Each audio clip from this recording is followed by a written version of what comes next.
पूरे इतिहास में भारत की छवि लगातार बदलती रही है, क्योंकि इसकी सीमाएं घटती बढ़ती रही हैं और संस्कृतियों के आपस में मिलने के बावजूद उनमें खींचतान चलती रही है। छोटी छोटी रियासतों में बटे हुए लोगों के देश में तमाम मुश्किलों और फिर से उठ खड़े होने की चाहत से गुजरकर भारत ने अपना सर उठाया। अब पहली बार सामने आई पुरानी फुटेज से आप इतिहास की सबसे कमाल की कहानियों में से एक की दुर्लभ झलक देख सकते हैं। ये ब्रिटिश साम्राज्य का नगीना था जो आगे चलकर एक आजाद देश बना। पेश है भारत के बनने की कहानी, इंडिया इमर्जेस।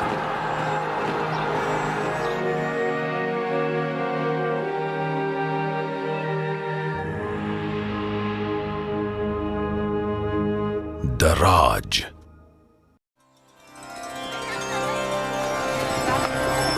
उन्नीसवीं सदी का आखिरी दौर। भारतीय उपमहाद्वीप की यात्रा कर रहे लेखक मार्क ट्वेन ने इस इलाके से प्रभावित होकर लिखा, भारत में ही मानव जाति पली बढ़ी है, यही इंसानी बोली का जन्म हुआ है। इसे ऐतिहासिक गाथाओं और परंपराओं की दादी और परदादी कहा जा सकता है।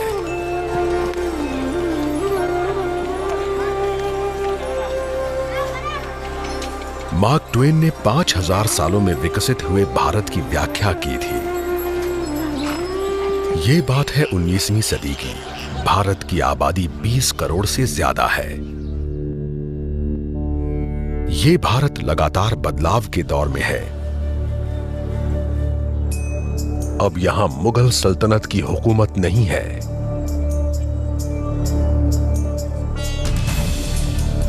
अपने सबसे अच्छे दौर में मुगल शासन उत्तर में अफगानिस्तान के पहाड़ों से लेकर भारतीय उपमहाद्वीप के सबसे दक्षिणी छोर तक फैला था।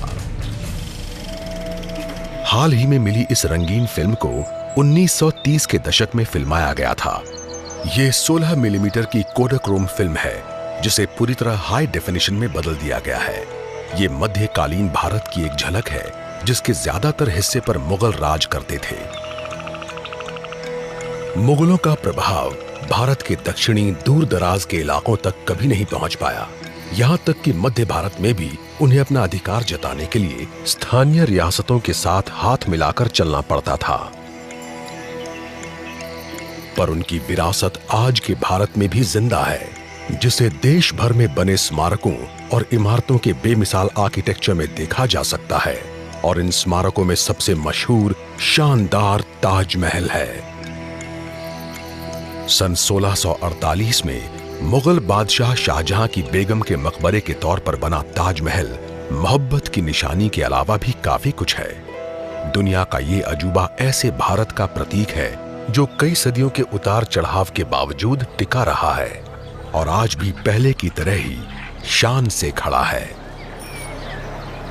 ताजमहल बनवाने वाले शाहजहां के लफ्जों में, इस जहां में ये इमारत ऊपर वाले की अहमियत बताने के लिए बनाई गई है।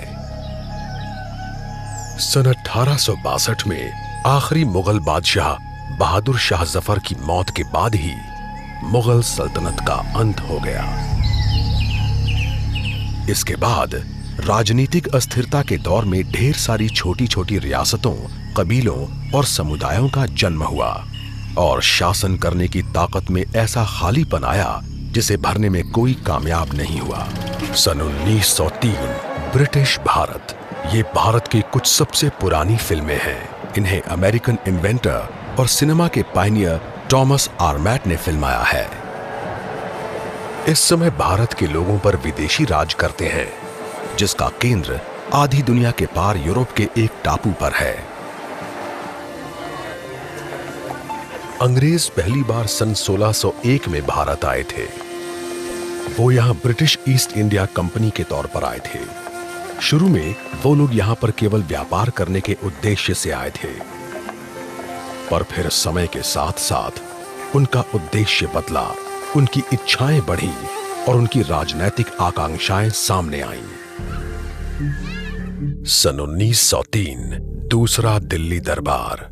ये ब्रिटिश लॉर्ड कर्जन की अगुवाई में हो रहे समारोह के दृश्य हैं जो इससे पहले कभी प्रसारित नहीं हुए। ये ब्रिटिश लोगों द्वारा भारत में सैनिक शक्ति का अब तक का सबसे बड़ा प्रदर्शन है। भारत में संसाधनों की भरमार है। ईस्ट इंडिया कंपनी ने उन संसाधनों पर पूरी तरह से अधिकार लेने के साथ साथ अपना सैनिक और प्रशासनिक प्रभाव भी बढ़ा लिया है। इसने स्थानीय लोगों के विद्रोहों को कुचल दिया है, जिनमें सन 1857 का सैनिक विद्रोह भी शामिल है। अब सत्ता ईस्ट इंडिया कंपनी से ब्रिटेन के राजघराने के हाथों में जाने वाली है। सन 1858 की अपनी घोषणा में उस वक्त की ब्रिटिश मोनार्क क्वीन विक्टोरिया ने कहा, हम भारत की स्थानीय रियासतों के राजाओं के लिए ये घोषणा करते हैं कि हम उनके साथ ईस्ट इंडिया कंपनी या उसके नाम पर किए गए सभी समझौतों या एग्रीमेंट्स को स्वीकार करेंगे और हम उन्हें पहले की ही तरह जारी रखेंगे और हम उम्मीद करते हैं कि रियासतों के राजा भी ऐसा ही करेंगे। क्वीन की इस घोषणा का उद्देश्य ये जताना है कि वो सबको साथ लेकर राज करना चाहती हैं, लेकिन दराज, जो इस कॉलोनियल ताकत का नया नाम है, दोबारा भारत के लोगों पर भरोसा नहीं कर पाएगी। ब्रिटिश राज की सामाजिक और आर्थिक नीतियां हर कीमत पर भारत के लोगों को विदेशियों की सत्ता में लाने के लिए बनी थीं। उन्हें डर है कि परिवर्तन सामाजिक उथल-पुथल को जन्म दे सकता है, जिससे एक बार फिर सन 1857 जैसे हालात पैदा हो सकते हैं। 20वीं सदी की शुरुआत। ये ब्रिटिश भारत के पश्चिमी हिस्से की बीकानेर रियासत का लालगढ़ पैलेस है। यह औपनिवेशिक भारत की 500 से ज्यादा रियासतों में से एक का नजारा है, जो कहीं और नहीं मिलेगा।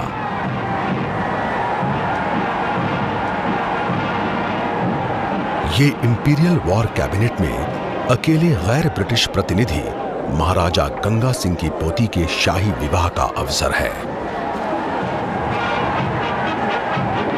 ये चमक दमक एक शानो शौकत वाली ट्रेडिशनल लाइफस्टाइल की झलक दिखलाती है, लेकिन ये सिर्फ ऊपरी दिखावा है।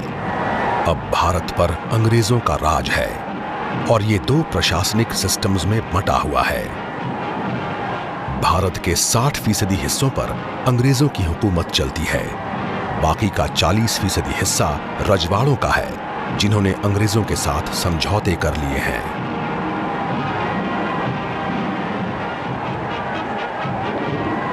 क्वीन विक्टोरिया द्वारा ब्रिटिश राज की घोषणा के महज 5 दशक बाद भारत की असली राजनीतिक सत्ता रजवाड़ों के हाथ से निकल गई है।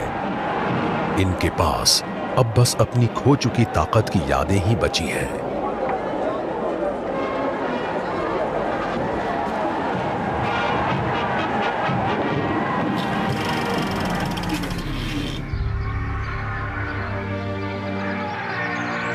ये हैदराबाद की एक रियासत से मिले बाघ के शिकार के दृश्य हैं। ये मुश्किल से दिखने वाले विजुअल्स ओरिजिनल कला में हैं और इन्हें दक्षिणी भारत में कोंगारा कलान नाम के जंगल में फिल्माया गया है। स्थानीय राजा और अंग्रेज साथ मिलकर शिकार करते हैं। ये हाथियों पर शिकार के लिए निकलते हैं और उनके साथ ट्रेन्ड शिकारियों और हथियारों से लैस सैनिकों की एक फौज होती है। ये लोग घेरा बनाकर शिकार करते हैं। इसमें जोखिम कम होता है और देखने वालों को मजा आता है।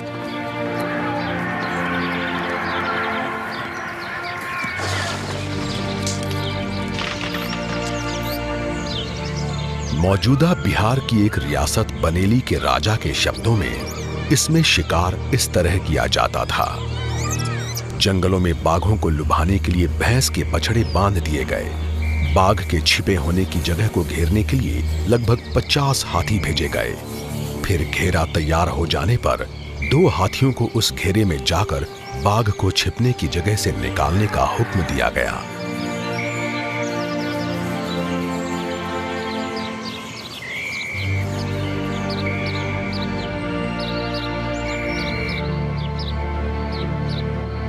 हाथियों के करीब आने पर बाघ बार बार गुस्से में हमला करता था। शुरू में यह बहुत रोमांचक था, लेकिन फिर बाघ थक कर लेट गया। रोज इस तरह के 2 या 3 घेरों के साथ मैंने सैकड़ों बाघों का शिकार देखा है। 20वीं सदी में बाघ का शिकार ब्रिटिश राज का प्रतीक बना रहा। ब्रिटिश राज ने महाराजाओं को ऐसे समझौते करने के लिए मजबूर कर दिया है जिससे उनके ज्यादातर अधिकार खत्म हो गए। ज्यादातर रजवाड़ों को अपने दरबार में तैनात ब्रिटिश रेजिडेंट के दखल को झेलना पड़ता है। दर्राज ने भारतीय राजाओं की राजनीतिक, आर्थिक और सैनिक ताकत खत्म कर दी और देखने में ऐसा लग सकता है कि बाघों की तरह रियासतों के राजा भी बहुत ताकतवर हैं, लेकिन 20वीं सदी की शुरुआत तक इनकी स्थिति बहुत कमजोर हो चुकी है।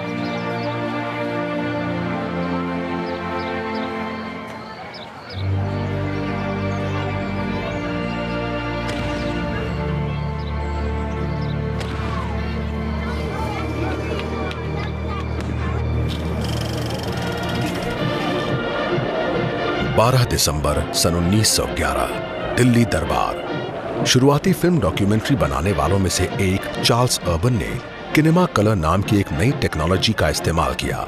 उन्होंने 2.5 घंटे की फिल्म बनाई जिसका नाम था with our king and queen through India. इस फिल्म में तीसरे दिल्ली दरबार के नजारे हैं जो ब्रिटिश सम्राट जॉर्ज V के राज्याभिषेक के समय होने वाला एक सैनिक समारोह है। इस समारोह में सबसे अहम मौजूदगी सम्राट और उनकी पत्नी मैरी की है और इन्हें भारत का एम्परर और एम्प्रेस घोषित किया गया। लेकिन ये इस समारोह में होने वाली अकेली महत्वपूर्ण घोषणा नहीं है। ब्रिटिश भारत की राजधानी अब कलकत्ता से हटाकर दिल्ली लाई जाने वाली है।